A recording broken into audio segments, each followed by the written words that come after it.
नमस्कार मित्रों, मैं आपके सामने लेकर आ गया हूँ 11th क्लास का चैप्टर 10 गद्य खंड का। और इस पाठ के लेखक हैं सैयद हैदर रजा और पाठ का नाम है आत्मा का ताप। तो वीडियो देखने से पहले अगर आप वीडियो की क्वालिटी थोड़ी इंक्रीज़ कर लें तो आपको साफ दिखेगा, और अगर आपको ऐसा लगता है कि मैं आपको धीरे समझा रहा हूँ तो आप थोड़ी प्लेबैक स्पीड भी बढ़ा सकते हैं। चलिए शुरू करते हैं। देखिए, बहुत ही सटीक और सही आंसर मैं आपको एक्सप्लेन कर दूंगा, ठीक है। देखिए, चलते हैं क्वेश्चन पर। देखिए, पहला क्वेश्चन क्या है कि रजा ने अकोला में ड्राइंग अध्यापक की नौकरी की पेशकश क्यों नहीं स्वीकार की, है ना। तो रजा साहब जी जो थे, उन्होंने अकोला एक जगह है, वहाँ ड्राइंग अध्यापक की नौकरी की पेशकश क्यों नहीं स्वीकार की। देखिए, तो देखिए समझना इम्पोर्टेंट होता है ना। अगर हम क्वेश्चन को समझ जाएंगे तो हम कितना भी छोटा बड़ा लिख सकते हैं, वो उसके मार्क्स के अनुसार कि पेपर में कितने नंबर का पूछा जाता है। देखिए, मध्य प्रदेश सरकार ने लेखक रजा को बम्बई के जे स्कूल ऑफ आर्ट्स में दाखिला लेने के लिए छात्रवृत्ति दी। किसने? मध्य प्रदेश सरकार ने, ठीक है। पर लेखक जब वहां पहुंचा तो दाखिला बंद हो चुका था। लेखक से छात्रवृत्ति वापस ले ली गई और उन्हें अकोला में ड्राइंग अध्यापक की नौकरी की पेशकश की गई, ठीक है। अब जी रीजन बता दिया गया कि ड्राइंग अध्यापक की नौकरी क्यों पेशकश की गई। लेखक रजा ने बम्बई शहर, यहाँ का वातावरण, गैलरियाँ, यहाँ के लोग और मित्र बहुत पसंद आए लेखक को, है ना, बम्बई शहर के, और उन्होंने यहीं रहने का मन बना लिया था।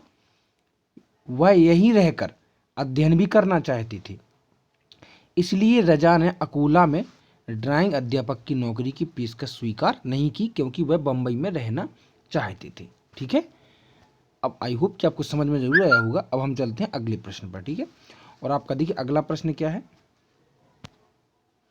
अगला प्रश्न है आपका कि बम्बई में रहकर कला के अध्ययन के लिए रजा ने क्या क्या संघर्ष किए। अब हमें ये बताना है कि जो बम्बई में जब तक वो रहे, है ना, तो उन्होंने क्या क्या संघर्ष किए वहां पर बम्बई में।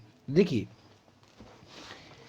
रजा जब बम्बई आए तो सबसे पहले उन्होंने एक्सप्रेस ब्लॉक स्टूडियो में डिजाइनर की नौकरी तो उनको मिल गई, है ना। कहाँ नौकरी मिल गई उनको? एक्सप्रेस ब्लॉक स्टूडियो में डिजाइनर की नौकरी। पर रहने का कोई उचित स्थान नहीं मिला, है ना। वे अपने किसी परिचित ड्राइवर के ठिकाने पर रात बिताते थे रजा साहब बम्बई में। उनकी दिनचर्या बहुत कड़ी थी, कड़ी मतलब कठोर थी। सुबह 10 से शाम 6 बजे तक नौकरी, यानी सुबह 10 से शाम 6 बजे तक, और उसके बाद मोहन आर्ट क्लब में जाकर पढ़ना, है ना। कुछ दिनों बाद उन्हें स्टूडियो के आर्ट डिपार्टमेंट का कमरा मिला, परंतु सोना उन्हें तब तक भी फर्श पर होता ही था। मतलब कमरा तो मिल गया, लेकिन उनको कहाँ फर्श पर ही सोना पड़ता था, है ना। वे रात 11-12 बजे तक गलियों के चित्र या तरह तरह की स्केच बनाती रहती थी, है ना। इस तरह बम्बई में रहकर कला के अध्ययन के लिए रजा साहब ने बहुत ही क्या किए, जो है संघर्ष किए, है ना। अब हम चलते हैं अगले प्रश्न पर। देखिए, अगला प्रश्न क्या है आपका कि भले 1947 और 48 में महत्वपूर्ण घटनाएं घटी हों, मेरे लिए वे कठिन वर्ष थे। रजा ने ऐसा क्यों कहा? तो मतलब 1947 और 48 में महत्वपूर्ण घटनाएं घटी पर मेरे लिए कठिन वर्ष थे, है ना। देखिए, इसका उत्तर है रजा ने इन्हें कठिन बरस इसलिए कहा क्योंकि इसी दौरान उनकी मां की मृत्यु हो गई थी, ठीक है। ये तो पहली बात हो गई। उनके पिताजी को मंडला लौट जाना पड़ा। मंडला है जो है मध्य प्रदेश में।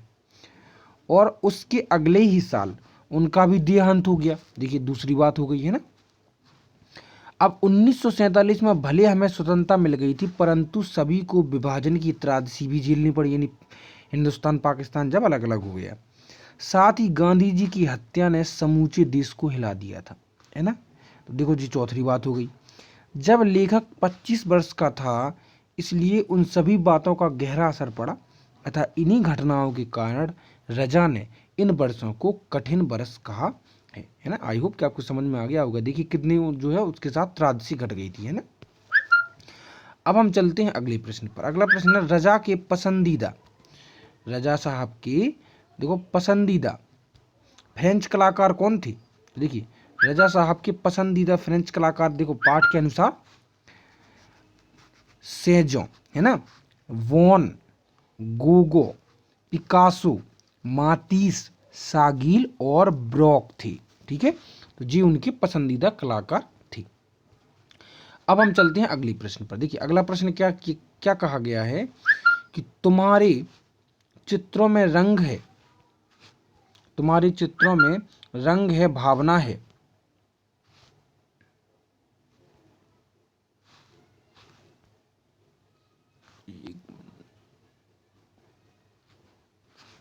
देखिए तुम्हारे चित्रों में रंग है, भावना है, लेकिन रचना नहीं है। तुम्हें मालूम होना चाहिए कि चित्र इमारत की तरह बनाया जाता है। आधार, नींव, दीवारें, बीम, छत और तब जाकर टिकता है। यह जो बात है, यह जो कथन है, किसने किस संदर्भ में कहा, यानी किसने कहा लेकिन क्यों कहा, यही बताना है। देखिए इसका उत्तर है पहला, उपयुक्त कथन फ्रेंच फोटोग्राफर हेनरी कार्तिये ब्रेशो, है ना, इन्होंने कहा। किसने कहा? हेनरी कार्तिये ब्रेशो, लेखक के चित्रों के संदर्भ में अपनी टिप्पणी देते हुए कहा। ठीक है, जिद हो गया पहले का आंसर। ठीक है, अब दूसरा क्वेश्चन था इसी में कि रजा पर इसका क्या प्रभाव पड़ा। तो देखिए फ्रेंच फोटोग्राफर हेनरी कार्तिये ब्रेशो की टिप्पणी का रजा पर बहुत गहरा प्रभाव पड़ा। बम्बई लौटते ही रजा ने फ्रेंच सीखने के लिए अलायंस फ्रांस में दाखिला लिया, यानी फ्रेंच सीखने के लिए, और अपना ध्यान पेंटिंग की बारीकियों पर केंद्रित किया, है ना। तो ये उनका गहरा असर पड़ा, उनने इस बात को इस तरह से लिया और ये काम किया। ठीक है, अब हम चलते हैं अगले प्रश्न पर। देखिए अगला प्रश्न है आपका कि रजा को जलील साहब जैसे लोगों का सहारा ना मिला होता तो क्या तब भी वे एक जाने माने चित्रकार होते? तर्क सहित लिखिए। तो देखिए इसका उत्तर है, रजा साहब को जलील साहब जैसे लोगों का सहारा नहीं मिला होता तब भी वे एक जाने माने चित्रकार होते। अब क्यों होते? देखिए क्योंकि रजा में चित्रकार बनने की अदम्य आकांक्षा थी, यानी उनके पास विल पावर थी, नहीं उनकी इच्छा शक्ति थी, है ना, कलाकार बनने की, चित्रकार बनने की। प्रतिभाशाली व्यक्ति की कला कभी ना कभी तो सामने आती ही है। हाँ, यह बात और है कि जलील साहब के कारण रजा को आर्थिक कठिनाइयों से मुक्ति अवश्य मिली, परंतु संघर्ष, लगन और धुन तो रजा की ही थी, जिसके कारण देर सबेर उन्हें प्रसिद्धि तो मिलनी ही थी, है ना। अब हम चलते हैं अगले प्रश्न पर। देखिए अगला प्रश्न क्या है आपका कि चित्रकला व्यवसाय नहीं, अंतरात्मा की पुकार है। इस कथन के आलोक में कला के वर्तमान और भविष्य पर चर्चा कीजिए। तो देखिए इसका उत्तर है कि यह बात 100% सही है कि चित्रकला एक व्यवसाय नहीं है। व्यवसाय मतलब पैसों का जरिया, है ना। अंतरात्मा की पुकार है। जो इस कला को अपनाना चाहते हैं उसे कला की व्यावसायिकता से बचना होगा, मतलब उसको अपनी जो कला है वो बेचने से बचना होगा, है ना। क्योंकि आज के परिवेश में चित्रकला विशुद्ध व्यावसायिक हो चली है ना।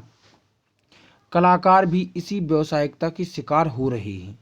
उनका लक्ष्य इस व्यवसाय से अधिक लाभ कमाना रह गया, अधिक से अधिक लाभ कमाना रह गया है इस व्यवसाय से। इसलिए आज कला में वह बात नहीं रह गई। आज भी कलाकार कालजयी बन सकता है यदि वह अपनी कला को अपनी अंतरात्मा से जोड़ दे, तभी तो उसके भावों की सच्ची अभिव्यक्ति मिलेगी, है ना। तो इस तरह से इसका आंसर जी हो गया। अब हम चलते हैं अगले प्रश्न पर। अगला प्रश्न क्या है देखिए आपका, हमें लगता था कि हम पहाड़ हिला सकते हैं, आप किन क्षणों में ऐसा सोचते हैं? देखिए तो सामाजिक समस्या या बदलाव की जब हम बातें होती हैं, जब किसी के साथ बैठकर हम सामाजिक समस्या या बदलाव की बातें करते हैं तो हमें लगता है कि हम पहाड़ भी हिला सकते हैं, अर्थात किसी भी असंभव कार्य को संभव बना सकते हैं। उस क्षण हमारा मन आत्मविश्वास से परिपूर्ण होता है। ठीक है, अब हम चलते हैं अगले प्रश्न पर। देखिए अगला में क्या है कि जब तक मैं मुंबई पहुंचा तब तक जेजे स्कूल में दाखिला बंद हो चुका था। इस वाक्य को हम दूसरे तरीके से भी कह सकते हैं, मेरे बम्बई से पहुंचने से पहले जेजे स्कूल में दाखिला बंद हो चुका था। अब नीचे दिए जितने भी वाक्य हैं इनको आपको दूसरे तरीके से लिखना है। तो देखिए पहला वाक्य क्या है कि जब तक मैं, इसको थोड़ा बड़ा कर लेते हैं। देखिए जब तक मैं प्लेटफॉर्म पहुंचती तब तक गाड़ी जा चुकी थी। तो इसको कैसे लिखेंगे, मेरे प्लेटफॉर्म पहुंचने से पहले गाड़ी जा चुकी थी। ठीक है। अब देखिए दूसरा क्या है, जब तक डॉक्टर हवेली पहुंचता तब तक सेठ की मृत्यु हो चुकी थी। देखो डॉक्टर के हवेली पहुंचने से पहले सेठ की मृत्यु हो चुकी थी। ठीक है, इसको इस तरह से लिख सकते हैं। अगला है, जब तक रोहित दरवाजा बंद करता तब तक उसके साथी होली का रंग लेकर अंदर आ चुके थे, है ना। तो देखो इसको किस तरह से लिखेंगे कि रोहित का दरवाजा बंद करने से पहले उसके साथी होली का रंग लेकर अंदर आ चुकी थी। ठीक है। और अगला है, जब तक रुचि कैनवास हटाती तब तक बारिश शुरू हो चुकी थी। तो देखो इसको लिखेंगे अपन, रुचि के कैनवास हटाने से पहले बारिश हो चुकी थी। ठीक है। अब हम चलते हैं अगले प्रश्न पर।